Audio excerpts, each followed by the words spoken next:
Hey everyone, welcome back. It's me, Albert. And I'm Catherine. You're listening to Dark Whispers ID, the place where we talk about mystical things, mysteries, and the darker stories from Indonesia. So here's the thing. Usually, when people talk about horror, the first thing that comes to mind is ghosts, like kuntilanak, pocong, stuff like that. But the truth is, there's also another side of the mystical world that's just as chilling. Another side? Those usually end up being even scarier. Exactly. Tonight we're going to talk about Susuk. Susuk. Okay, this one's super interesting. I've heard that word so many times, but I never really knew exactly what it is, like its origins, how it's done, or why people would even dare to use it. That's why in this episode, we're breaking it all down, from the history, how the ritual works, to the creepy stories about Susuk that people say can follow you even after death. Whoa, all right, let's uncover everything tonight, Kath. Yep, so if you're curious, make sure you listen until the very end, guys. Okay, let's start from the beginning. From what I read online, Susuk is said to be part of ancient culture, especially in Java and Sumatra. But I'm curious, Kath, where exactly did Susuk first appear? You're right. Susuk has been known in the archipelago for a long time. If we trace back its history, this practice can be found in Malay, Javanese, and even some Kalimantan cultures. The concept is similar to amulets or charms, but the difference is charms are worn outside the body, while Susuk is literally implanted inside it. Oh, I've heard about that. People say golden or silver needles get inserted under the skin and then just vanish? How the hell does that even work? Exactly. Once it's placed, the needle is said to become invisible. No scar, no wound, nothing left. People believe it fuses with the body of the wearer. And the effect? Well, the face looks brighter, the voice more commanding, and some even claim it makes the body invulnerable. Now that's interesting. Most people think Susuk is only for beauty, but turns out there are versions for charisma and even protection too. Correct. There are Susuk specifically for attraction, to make people like you easily, some for merchants so their business thrives, and even for officials or leaders so they appear more authoritative. So Susuk isn't just about looks, it's also about social status and influence. No wonder this practice still survives today. Exactly. And don't be fooled. Even in our modern era, Susuk still exists. It's just usually done in secret because many people consider it forbidden or against religious teachings. So basically, Susuk is like an ancient secret that still lives on behind modernity. Do you think I can use Susuk for crypto trading so I always win? I don't know, maybe, but don't even try it, guys. The point is, yeah, Susuk still exists even today. Okay, Kath. If someone decides to get Susuk, there must be rules or taboos, right? I mean, there's gotta be side effects. Can you explain that to our listeners? All right, Susuk can't be worn carelessly. Everywhere gets special taboos, and if they're broken, the effect of Susuk can fade, or worse, backfire into disaster. The most common taboo is you can't eat skewered satay because people believe the Susuk needle could slip out if you do. Okay. There are also other taboos like not sitting on doorsteps, not stepping over someone's body, and avoiding certain foods. That sounds pretty trivial, honestly. But the consequences could be fatal just from such tiny things? Exactly. There are stories about people who dared to break their taboos. Their faces became disfigured, their bodies weakened, some even died in horrific conditions. Oh my god. So it's basically like a contract with an astral being. You break the deal, you pay the price. Forever. Spot on. Because Susuk isn't just a physical thing. There's a spiritual bond tied to the wearer too. Okay, so from the very beginning, once you wear it, you're bound. You're fully responsible for whatever consequences follow. Exactly. So, want to try one? Whoa, hold up. I haven't even finished listening to the explanation yet.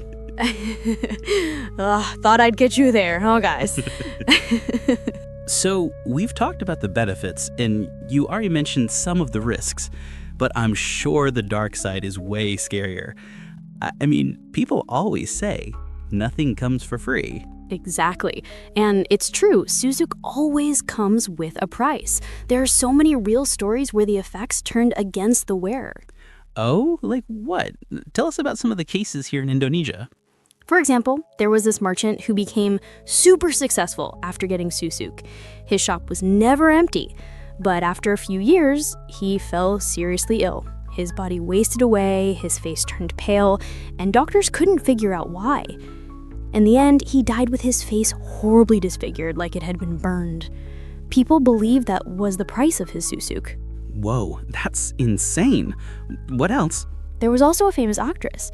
From the outside, she always looked beautiful and youthful, but when she got sick and her Susuk wasn't removed in time, her face reportedly turned terrifying right before she died. Even celebrities use it? Damn, like how famous do you even need to be? Maybe she was running out of jobs or something. Yeah, maybe. And here's another one. Grave diggers often tell these stories. They've come across bodies of people who supposedly wore Susuk. Their corpses were hard to wrap in shrouds, their faces kept getting uncovered, and some graves literally refused to be closed. That's why people believe Susuk isn't just some mystical charm. It's a dark pact, and every pact has a price. That's terrifying.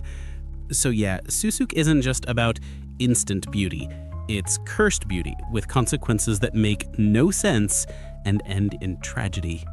Earlier you mentioned that if someone dies with Susuk still inside, the effects can follow them, even stopping the burial. So what usually happens? Do they call back the same shaman who implanted it? Yes, exactly. Usually the family will track down the original shaman because it's believed that only the one who put the Susuk in has the power to remove it. The removal process involves rituals, chants, and sometimes offerings. If the Susuk isn't taken out, the burial can get really disturbing. There are stories where the soil rejects the body or the burial shroud keeps coming undone on its own.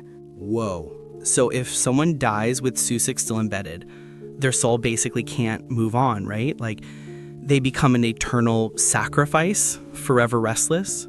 That's exactly the belief. The spirit gets trapped, unable to find peace. Families sometimes dream of the deceased begging for their Susuk to be removed. Others even claim to see the restless spirit, its face twisted or disfigured. So it's not just a scary myth, it becomes a spiritual burden for the whole family. That's insanely scary. And how does the Susuk even come out? I mean, you said when it's implanted, the needle disappears. Even an X-ray can't detect it. That's what makes Susuk even more mysterious. To the naked eye or medical scans, the needle is invisible. But a shaman with the right rituals can pull the energy out. Sometimes they use water as a medium, sometimes incense smoke, and when it works, the needle actually reappears. Tiny bits of gold, silver, or even shards falling out of the body. Imagine seeing that drop out of a corpse. Horrifying. Damn, that's nightmare fuel. Like anything forbidden that people force anyway, it's always terrifying in the end. Exactly. From the start, Susuk has always been considered black magic, so the consequences are never light. You live with constant taboos, and if you die with it still inside, well, you know the rest. So if you think about it, Susuk is terrifying. It's full of taboos, risks, and even follows you into death. But why are there still people willing to do it? Because people are never satisfied, Al. There's always someone who wants to look prettier, be more respected, or get richer, no matter the cost. Yeah, it's like a shortcut to get instant results, but they're basically trading away their life, and half the time they don't even realize they're burdening their own family. Exactly. They just see the quick reward, but they don't see the bill that's gonna come later. From a psychological point of view, this is about fear of failure too, right? Like, how much do people usually pay for this? Couldn't shady shamans just scam them, like fake shamans giving empty promises? That happens all the time. Some people only pay a little, some pay tens of millions of rupiah, depending on the materials used. And yeah, fake shamans are everywhere. They prey on people's insecurities and desperation. So it's not just about the magic itself, but also about the human mindset, the desire for something instant. Exactly. Susuk is just the tool. The real danger lies in human greed and insecurity. See, that's what I mean. Humans are the real monsters. We all know people can be greedy, always wanting more and more. But is it true that some people even get depressed because of financial problems and then turn to Susuk? Absolutely. Money problems push people into dark corners. Someone who feels hopeless financially is way more vulnerable to believing in these kind of promises. Well, I mean, I need money to buy a house right now. Maybe I should just get Susuk, huh? Oh, please, don't even joke about that. Susuk won't get you a house. It will just get you haunted. Yeah, true. It'd be terrifying if it ended up owing something unseen instead of the bank. So, in the end, guys, Susuk isn't just about mysticism. It's really a mirror of the darker side of human nature. Exactly. That tiny object inside the body, it's just a symbol. What makes it truly scary is human obsession, greed, insecurity, fear of being left behind. And the creepiest part, if someone dies before removing their Susuk, their spirit is believed to never rest. Yeah, that's why Susuk is often called a cursed legacy. It doesn't just burden the wearer, but also the family they leave behind. So guys, if you think Susuk is some kind of shortcut, think again. Shortcuts usually end at a cliff, and no way I'm risking it just for crypto trading. No thanks, I'm out. Good call. Better to work hard than be haunted for life by something you can't escape. Exactly. And Susuk teaches us one thing. Sometimes the scariest monsters aren't ghosts, but human obsession itself. Couldn't agree more. That's why stories about Susuk never die. They always leave us shivering and questioning. All right, guys, that's our deep dive into the dark secret of Susuk. If you've ever heard stories or even had experiences with this, drop them in the comments. And don't forget to hit subscribe so you won't miss more horror and true crime stories from Indonesia. I'm Albert. And I'm Catherine. See you in the next Dark Whispers ID. Bye. Bye.